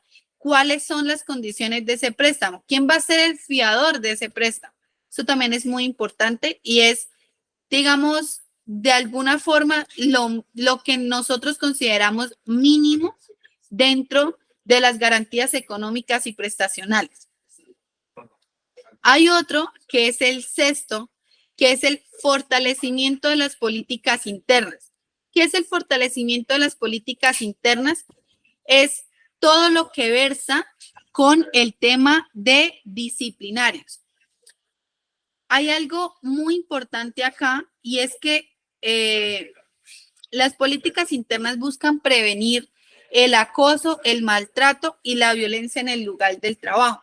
Cuando hablamos de que busca prevenir el acoso, es porque, por ejemplo, hay un procedimiento, puede ser que lo haya, puede ser que no lo haya, el procedimiento a través del cual se da todo el proceso disciplinario.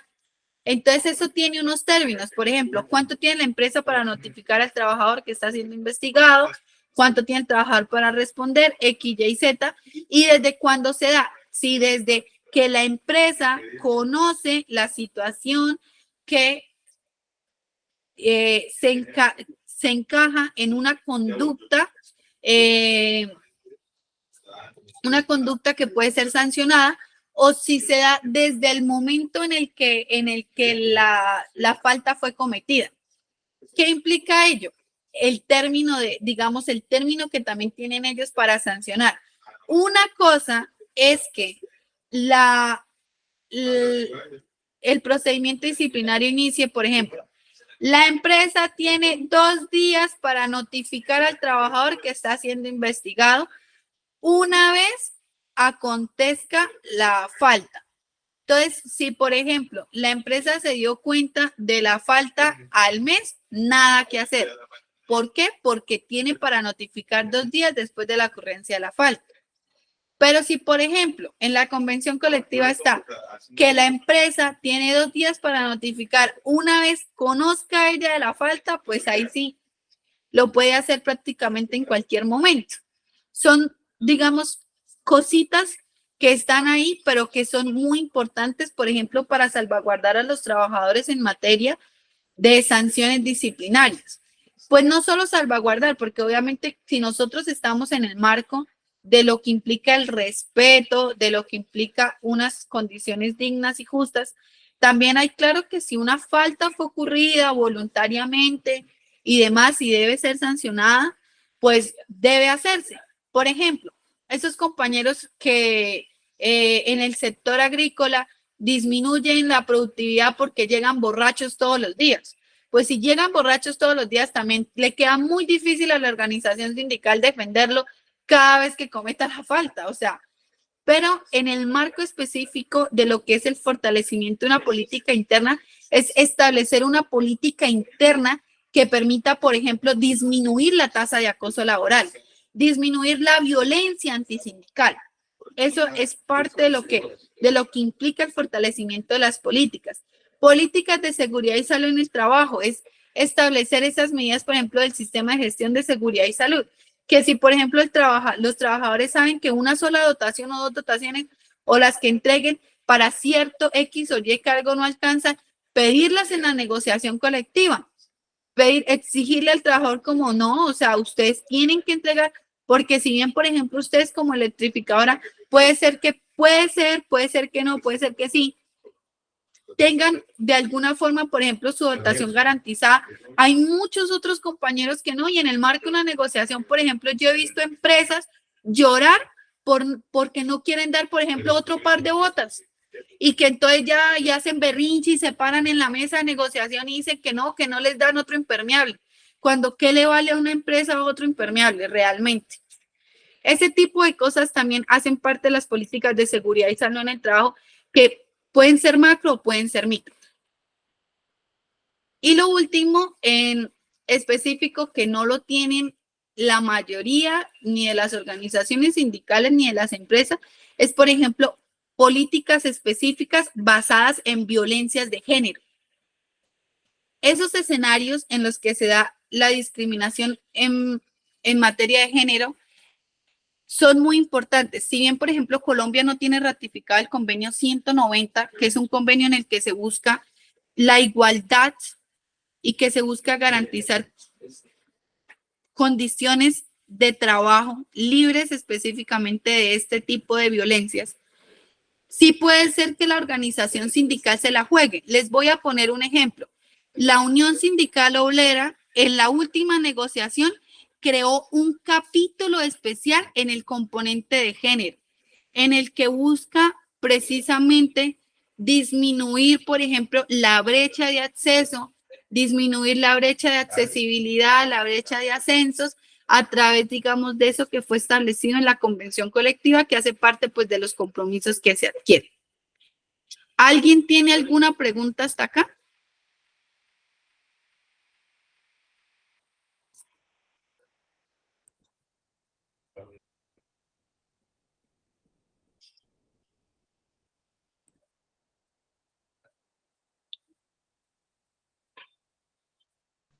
No, señora. No, señora. ¿Todo claro? No, señora. Gracias por hablar. A veces Todo pienso claro que hasta estoy el hablando momento. sola, pero bueno. No, como el que calla otorga. Por no interrumpirla.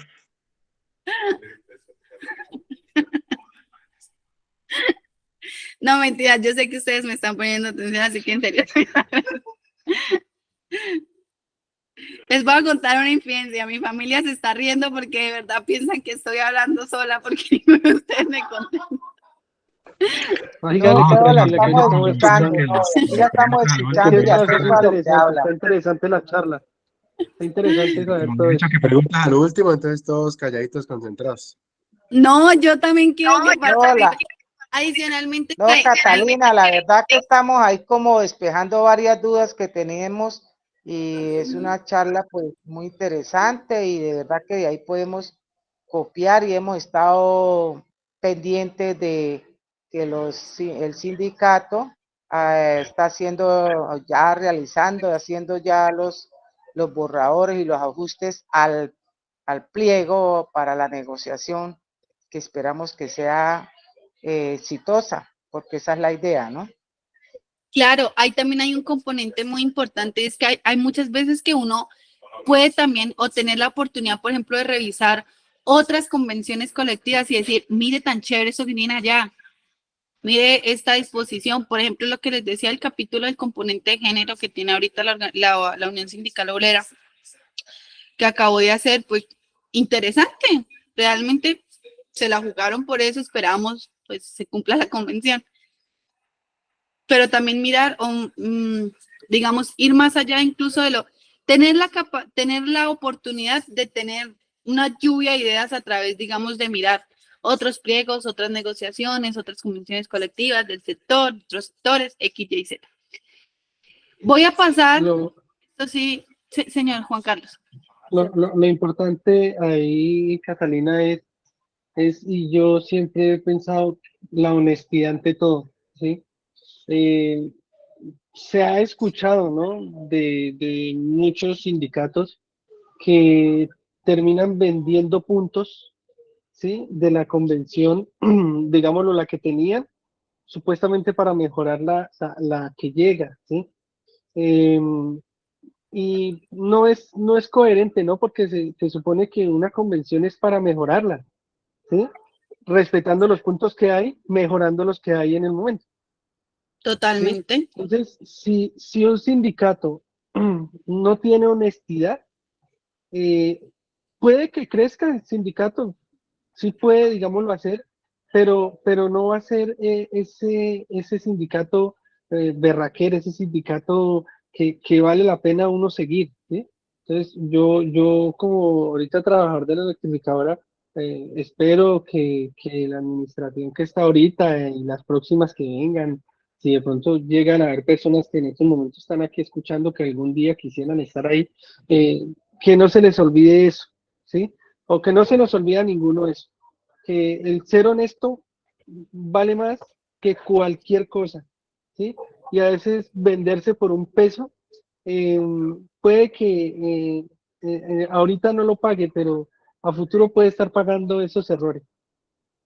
Claro que sí. Les voy a contar un caso, digamos, cuando yo empecé mi trabajo, lo que más trabajé, como les mencioné, fue en Palma. Y en varios de los procesos que he acompañado en Palma, he visto cómo la junta precisamente termina toda vendida a los pies de la empresa. ¿Vendida en qué sentido? Les ofrecen, porque entienden también el carácter y la necesidad, lo que implica ser pobre, ¿sí? Y aprovechan precisamente esto y la falta también de educación política y sindical y ofrecerle, o sea, es una bajeza por parte de las empresas ofrecerle 30 millones de pesos, o sea, vender, y el trabajador también, los compañeros de junta directiva, vender un proceso por esa cantidad, sabiendo, o sea, sin saber, por ejemplo, que el consumidor final de ese aceite de palma es Holanda, que literalmente una empresa de palma en un día se gana lo del salario de 3 meses para ellos, o sea, es una suma incluso absolutamente irrisoria. Y en especial saber que esos compañeros toman ese dinero, se van de la junta, abandonan el sindicato, la empresa coge y despide a todos esos trabajadores que se afiliaron a la organización sindical y saber que ese compañero incluso termina teniendo que mudarse del municipio con todo su núcleo familiar porque cogió esos 30 millones de pesos y no, o sea, los gastó en un minuto, no fue que los invirtiera, no fue que le diera mayor calidad de vida. No conozco en lo que llevo trabajando la primera persona que se haya vendido ante la empresa que haya logrado una vida exitosa. O sea, por lo menos yo no la conozco, quizás mis compañeros, quizás sí, pero por lo menos yo no conozco la primera persona que haya vendido un proceso que haya logrado algo a futuro, algo sostenible, porque realmente así no funciona la justicia. Por eso te digo que ahí sí, ahí créeme que existe la justicia divina. Y esa justicia, mejor dicho, va más allá de lo que nos alcanzamos a imaginar. Y está muy bien lo que tú dices, ¿sí? Tú no ves, digámoslo, una persona que sea en ese tipo exitosa, ¿sí? Lamentablemente en algún momento se van a ver involucrados en temas de fiscalía, en temas de cosas que digamos lo que hasta pena ajena dará eso, ¿no? O sea, es verdad que un sindicato que trabaja supuestamente por el trabajador, que para salir adelante, para tener cosas, se ha involucrado en esos temas como de corrupción, ¿no? Claro. Y que a la final dañan el objeto de lo que es el sentir de la organización sindical, porque ya luego dice yo por ejemplo, yo he escuchado ese desánimo en muchos compañeros de decir, dicen, Doc, yo no me uno a la organización porque es que la verdad ellos son supremamente corruptos, ellos solamente piden para ellos.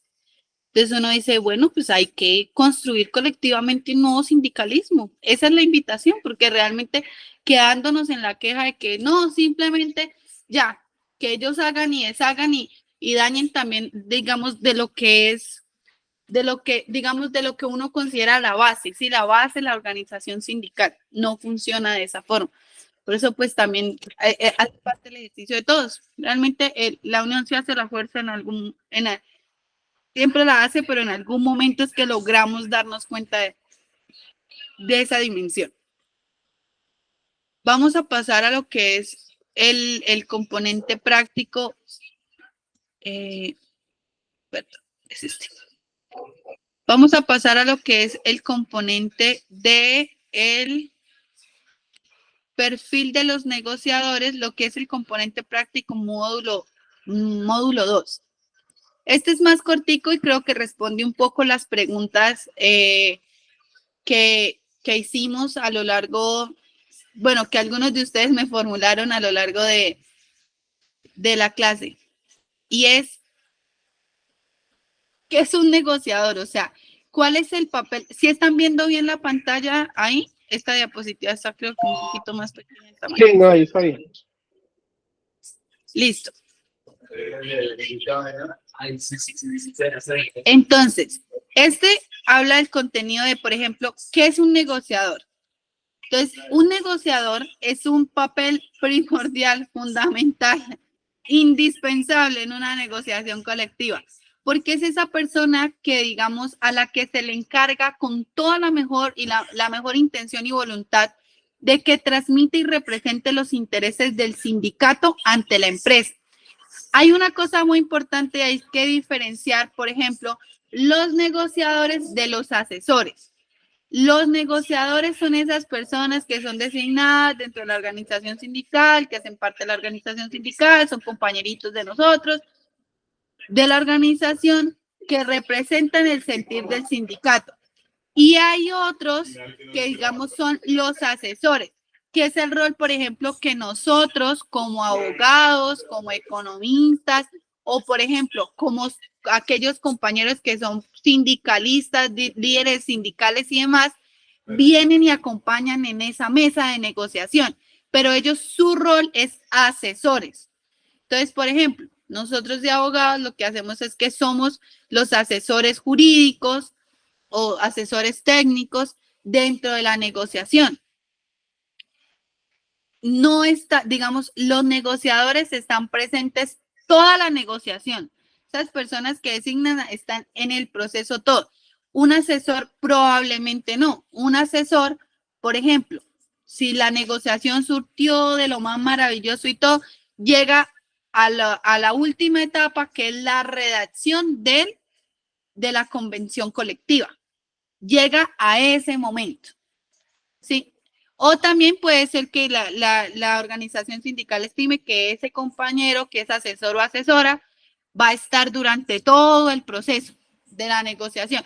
Como puede ser decir, no, nosotros como sindicato nos encargamos y vamos a hacerlo así, que también es la forma en la que en realidad también funciona y se realiza, y es que la negociación sea entre organización sindical y la empresa, ya luego los asesores, pues cada uno cumple su rol en el momento en el que se indica. Como les decía, en el caso, por ejemplo, de aquellos que fungimos como abogados, llegamos en la fórmula o llegamos durante todo el proceso, estamos al final para la redacción de la convención colectiva. ¿Qué características tiene un negociador? Racionalidad objetiva, ecuanimidad, persuasión y a la vez tiene flexibilidad. ¿Por qué tenemos estas 4 características de la negociación, de los negociadores? Porque un negociador no siempre cumple el mismo rol, ya vamos para allá, pero se necesitan de todas estas características para realizar una buena negociación. Características del negociador, la que mencionabas, Juan, honestidad. El negociador debe tener la capacidad de defender de una forma genuina los intereses del sindicato, pero los intereses del sindicato no solo de esa junta directiva, sino los intereses del sindicato como un conjunto, lo que es una organización sindical, que hacen parte de la base, los antiguos, los nuevos, que hacen parte en los grupos etarios, los jóvenes, los viejos, todo, porque eso es la organización sindical y se busca que haya un ambiente de confianza. ¿Qué es lo que pasa? Dentro de una organización sindical y también incluso dentro de la negociación, hay aquellas personas también que a veces vienen a hacer baches incluso para la negociación. ¿Qué pasa con ello? Por eso también es muy importante saber quién va a ser el negociador, a quién se elige como negociador. Porque si uno sabe que a la final son personas que siempre le ponen el pero, que son esas personas que vienen a hacer el peso, el piso dentro de la negociación. O sea, el toma lo que a la final incluso no deja ni siquiera que haya armonía y confianza dentro del grupo de negociadores. Cualidades: saber escuchar, tener un buen manejo de las emociones, tener la capacidad de expresar las ideas de forma ordenada, de forma fundamentada. Siempre se necesita que sean personas que tengan la capacidad de liderar, pero también la capacidad de mediar, la capacidad de tener como controlar las dos cosas, lo que es los puntos más fuertes, más difíciles, las mayores presiones que se tienen dentro de la negociación, pero también tener esa capacidad de confiar, de estar tranquilo, de entender que la negociación tiene momentos. Responsabilidad. La primera responsabilidad que tiene es el compromiso que tiene que tener frente a la organización sindical. Es una responsabilidad que va en el recopilar de información. ¿En qué? En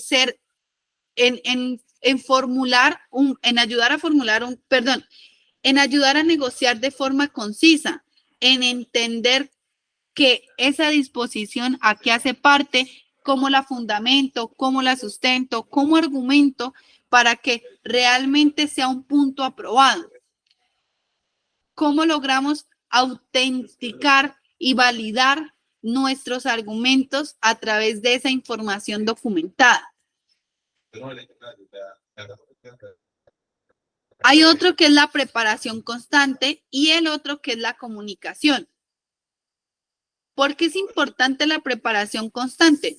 Porque obviamente, por ejemplo, y digamos, la educación también a veces es un arma que las empresas usan incluso en nuestra contra. Traen personas que son absolutamente prepotentes, pero también absurdamente preparadas, más preparadas que un bonjour, en las que uno dice, o sea, no se callan nunca, le recitan a uno el código, le recitan a uno la Constitución Política de Colombia, el Código Sustantivo del Trabajo. No funciona de esa forma, pero también tener la capacidad de ese negociador de decir, no, yo también sé jurídicamente, yo podré no ser abogado, yo podré no ser economista, podré no ser ingeniero financiero, pero tengo la capacidad, la preparación de que esto que estoy acá está fundamentado. Y tener la capacidad de comunicar bien las ideas, tener la capacidad de expresarse con coherencia, de ser concreto en lo que se está diciendo. Pero también, si hay la necesidad de pelear, de pararse de la mesa, de meterle un puño a la mesa, también tiene la capacidad de expresar esas ideas, pero también haciendo un muy buen manejo de las emociones. Una mesa de negocio, les voy a explicar los roles de los asesores y les explico el por qué. El por qué a veces una negociación tiene los roles precisamente de los negociadores, que a veces parece como si uno se pensara de alguna forma como una obra de teatro.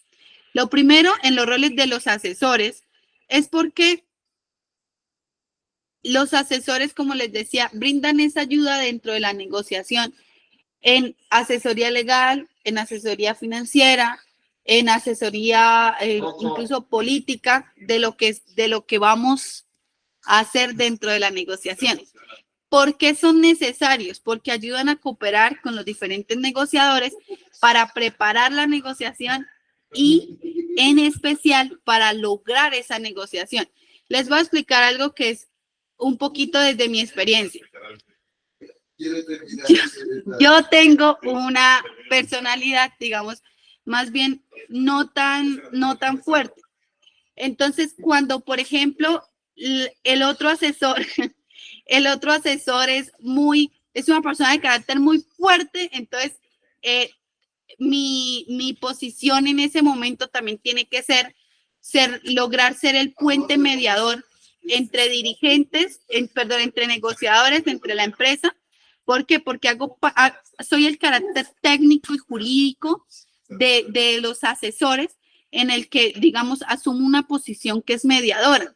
¿Por qué? Porque, digamos, desde mi profesión tengo la capacidad de tener esa argumentación totalmente jurídica, normativa y demás, que también le demuestra a la empresa porque a veces nos ven inferiores, ven la organización sindical como unos menores, pero no, uno, no es así. Y dos, entonces el rol del asesor es decir, estamos blindados por todas las partes, por todos los momentos.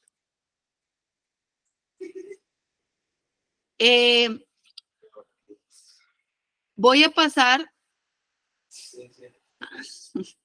aún no voy a pasar a asistencia, no se preocupen que. Voy a pasar a los roles de la negociación y terminamos porque pues ya son las 8:02.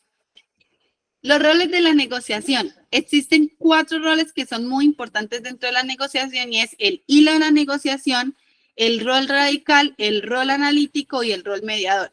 ¿Qué hace el hilo de la negociación? La persona a la que se le encomienda el rol de hilo de la negociación es la persona que guía la negociación, que sabe, que tiene como en su mente el para dónde vamos. Es como si se supiera el pliego de peticiones. Entonces esa persona sabe para dónde vamos y busca generar, busca conectar y busca que la negociación avance, pero que también avance de alguna forma en dirección a lo que nosotros queremos. Este es quien marca la ruta en torno a lo que se espera negociar. Uno siempre sabe cuando presenta un pliego de peticiones que hay puntos que son 3 o 4 puntos que son sobre los cuales la negociación nunca debe bajar. Son esos puntos sobre los que no importa que no nos den el resto de los 28 puntos. Tenemos estos 4 que son los más importantes. Entonces, esa persona que sabe y también entiende la ruta hacia la bueno, entonces vamos a bajarnos, por ejemplo, de este punto, pero es porque necesitamos sumar como ya cedimos, porque vamos para este punto, que en este punto sí tenemos que asegurar. Y es en especial la persona que asegura el enlace de lo que es toda la negociación. ¿Por qué? Porque conoce ampliamente cada una de las peticiones que en ella se formulan. El rol radical es esa persona que es un líder natural por excelencia. Entonces ahí siempre va el más peleón, el más antiguo y en especial asume como esa aura de teatro de ser el más fuerte, el que habla más duro, el que no deja hablar, el que interrumpe, de alguna forma como la característica más violenta dentro del rol de la negociación. Y en especial hay una parte importante con este rol radical y es que su máxima pelea siempre, porque eso pasa en la práctica, siempre es como el factor económico. Ahora, el rol analítico. El rol analítico se le encomienda a una persona que posee como muchas habilidades para la indagación, es decir, es aquella persona que logra entender cómo se está jugando la negociación. La próxima clase vamos a ver pisos y techos de una negociación. ¿Qué pasa con esos pisos y techos? Los pisos y techos permiten como saber cuál es el máximo y cuál es el mínimo de la negociación. La persona del rol analítico intenta averiguar cuál es el piso, al menos el piso de la contraparte. Y también busca generar soluciones respecto de las formas en las que se va dando la mesa.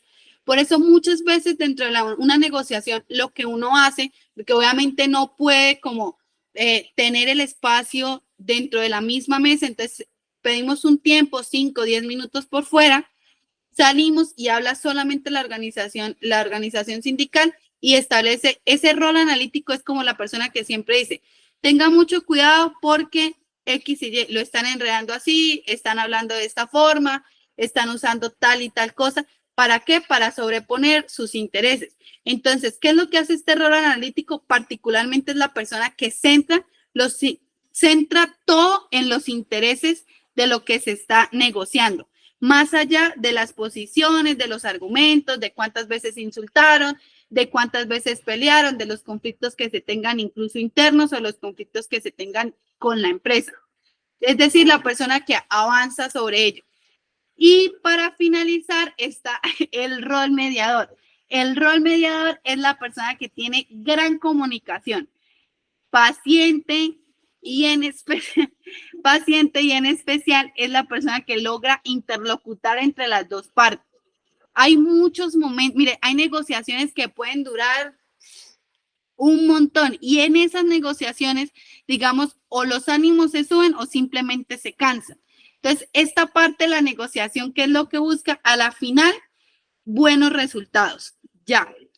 El rol mediador no se influye por impresiones personales, sino simplemente busca precisamente eso, o buscar puntos en común o tener una resolución de esa situación conflictiva. Una consideración final es que se deben identificar las personas que van a asumir estos roles. Es decir, el sindicato conforme escoge quiénes serán sus negociadores, debe identificar cuáles son estas cualidades para también entender cuál es el rol que cada uno de ellos va a asumir. Una de las obligaciones de todos los negociadores es estudiar a la contraparte. Y acá, ¿qué pasa? Muchas veces las empresas envían o a los mismos que fueron negociadores en las anteriores negociaciones o envían nuevos asesores. Eso hace parte también del estudiar la contraparte. Es decir, por ejemplo, si ya sabemos que el abogado es simplemente, entonces saber quién es la persona, por ejemplo, si ya hay conflictos, porque muchas veces los negociadores repiten y se sabe que hay conflictos entre X o Y persona de la empresa y ese negociador, entonces simplemente tienen que tener consideración de cómo lo van a manejar y una evaluación de los miembros del equipo. Si hay personas que, pues, no sé, siempre quieren ser negociadores, pero efectivamente no sirven ya para eso, o ya simplemente, precisamente, quieren crear otro ámbito a través del cual haya más diálogo, pues simplemente no se puede poner esa persona. Yo creo que dejamos hasta aquí por hoy. Voy a ir cerrando. No sé si alguno tiene algún tipo de consideración final, alguna pregunta. Catalina, ¿hay posibilidad de que nos regales ese PDF que tú tienes ahí, esta presentación? Sí, claro que sí. Se los voy a pasar al Te grupo de agradecemos. WhatsApp. Te agradecemos. Bueno, vale, voy a finalizar ya la grabación.